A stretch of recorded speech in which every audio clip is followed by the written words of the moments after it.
नमस्कार दोस्तों, स्वागत है आपका मेरे YouTube चैनल पर।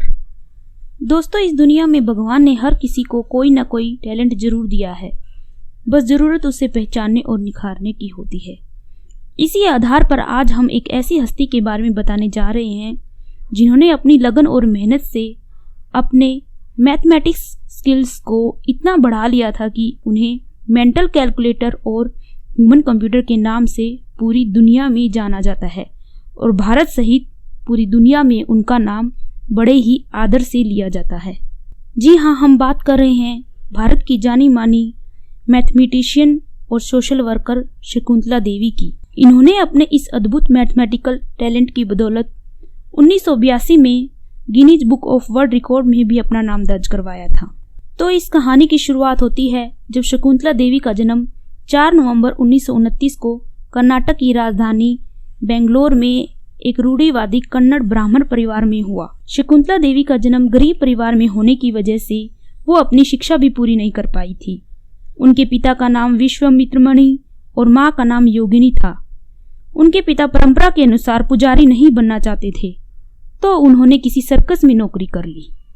3 वर्ष की उम्र में जब वो अपने पिता के साथ ताश खेल रही थी, तभी उनके पिता ने पाया कि उनकी बेटी में मानसिक योग्यता के सवालों को हल करने की अद्भुत क्षमता है। पिता को जब अपनी बेटी की इस क्षमता के बारे में पता चला तो उन्होंने सर्कस छोड़कर शकुंतला देवी पर पब्लिक शोज करने शुरू कर दिए। और जब इसी तरह शकुंतला देवी की टैलेंट की चर्चाएं तेजी से पूरी दुनिया भर में फैलने लगी तो मैसूर यूनिवर्सिटी के एक प्रोग्राम में उन्हें बुलाया गया और उनसे कुछ मैथ के कैलकुलेशन के सवाल पूछे गए, तो उन्होंने कुछ सेकंड में ही उनका जवाब दे दिया। उसके बाद 1944 में वो अपने पिता के साथ लंदन चली गई। वहाँ पर उन्होंने कई संस्था और विद्यालयों में अपनी मैथमेटिक्स स्किल्स का प्रदर्शन किया। उनकी मैथ स्किल्स से ब्रिटिश मीडिया भी हैरान रह गया। शकुंतला देवी पहली बार खबरों की सुर्खियों में आई जब BBC रेडियो के एक प्रोग्राम के दौरान उनसे मैथ का एक मुश्किल सवाल पूछा गया और उन्होंने इसका तुरंत ही जवाब दे दिया। इस घटना का सबसे मज़ेदार पक्ष ये था कि शकुंतला देवी ने जो जवाब दिया था वो सही था, जबकि रेडियो होस्ट का जवाब गलत था।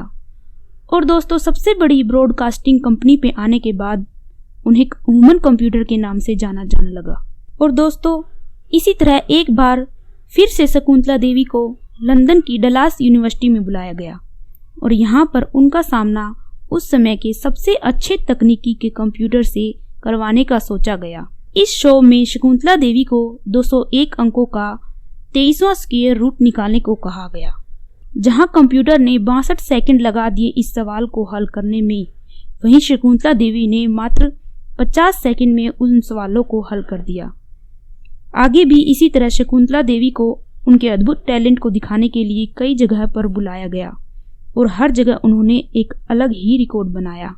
भारत लौटने के बाद 1960 में शकुंतला देवी की कोलकाता के ही एक बंगाली IAS ऑफिसर से शादी हो गई, लेकिन इनका वैवाहिक जीवन बहुत दिनों तक नहीं चला और 1979 में उनका तलाक हो गया। 1980 में ये अपनी बेटी अनुपमा बनर्जी के साथ वापस बेंगलोर लौट आई। एक कुशल गणितज्ञ होने के साथ ही वे ज्योतिष शास्त्र की जानकार, सामाजिक कार्यकर्ता और लेखिका भी थी। इनके कार्यों ने लाखों लोगों को जागरूक किया। उन्होंने गणित, ज्योतिष, पजल्स और मानव जाति से जुड़े संवेदनशील विषयों पर किताबें लिखी, जिनमें से astrology for you, in the wonderland of numbers, perfect murder, puzzles to puzzle you, the world of homosexual उनकी किताबों में आज भी फेमस है। द वर्ल्ड ऑफ होमोसेक्सुअल भारत में होमोसेक्सुअल पर लिखी गई पहली किताब बनी और इसका काफ़ी विरोध भी हुआ। 1980-90 के दशक में भारत में अगर कोई बच्चा मैथ में होशियार हो जाता तो उसकी प्रशंसा में कहा जाता कि वो शकुंतला देवी बन रहा है। 1969 में फिलीपीन यूनिवर्सिटी ने उन्हें वुमेन ऑफ द ईयर का दर्जा दिया। उन्हें रामानुजन मैथमेटिकल जीनियस अवार्ड भी दिया गया। अप्रैल 2013 में शकुंतला देवी की तबीयत बिगड़ी और उन्हें बेंगलोर के एक नामी हॉस्पिटल में भर्ती कराया गया। लगातार 2 हफ्तों तक वे वहीं रही और किडनी और दिल की भारी कमजोरी के चलते 21 अप्रैल 2013 को उन्होंने इस दुनिया को अलविदा कह दिया। मृत्यु से कुछ समय पहले ही 2013 में मुंबई में उन्हें लाइफ टाइम अचीवमेंट अवार्ड भी दिया गया। 4 नवंबर 2013 को उनके 84th जन्मदिवस पर गूगल ने अपने डूडल को उनके नाम पर करते हुए सम्मानित किया। 1970-80 के बीच फेमस इस महिला को एक बार फिर से याद किया जा रहा है, क्योंकि शकुंतला देवी की बायोपिक शकुंतला देवी इसी साल 2020 में आने वाली है। इस फिल्म में फेमस एक्ट्रेस विद्या बालन उनका रोल निभाएगी। तो दोस्तों, आज की वीडियो को मैं यहीं विराम देती हूँ। मैं उम्मीद करती हूँ आपको यह वीडियो ज़रूर पसंद आई होगी और इसी तरह की बायोग्राफी के लिए मेरे चैनल को सब्सक्राइब करना मत भूलिएगा। आपका बहुमूल्य समय देने के लिए बहुत बहुत